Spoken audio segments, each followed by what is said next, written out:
Spacieux et lumineux, voici les nouveaux locaux, 7000 m² sur la zone industrielle de Bray. Simra a regroupé ses deux sites de production et de services en un seul et par la même occasion doublé la superficie. On a un bâtiment qui se décompose en 3 parties. On est ici dans la zone logistique où rentrent la matière première et les pièces.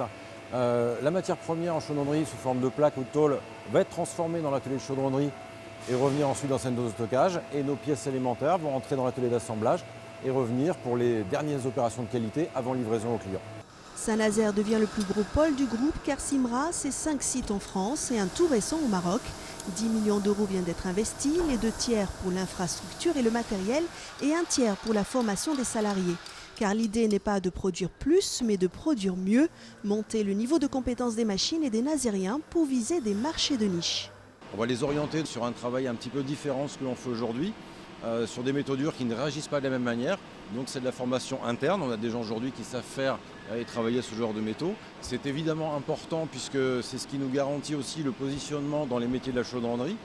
Et on doit accompagner les besoins de nos clients qui ont des demandes très précises sur ces métaux spécifiques.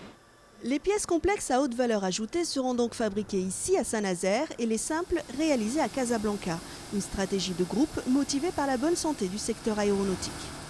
L'avantage de notre présence dans le secteur aéronautique, c'est que nous avons une visibilité relativement importante sur notre carnet de commandes et tout particulièrement dans les activités de production, ce qui nous permet d'asseoir une durée plus importante pour justement monter la compétence de nos salariés et réaliser des investissements qui nous permettent de garantir des positions plus robustes sur le marché.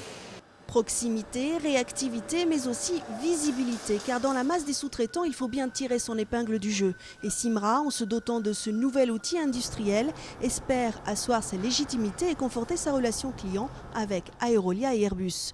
À terme, 300 personnes devraient faire tourner cette usine. Une centaine d'embauches est prévue sur les 3 prochaines années. Soudeurs, peintres, chaudronniers, à vos CV.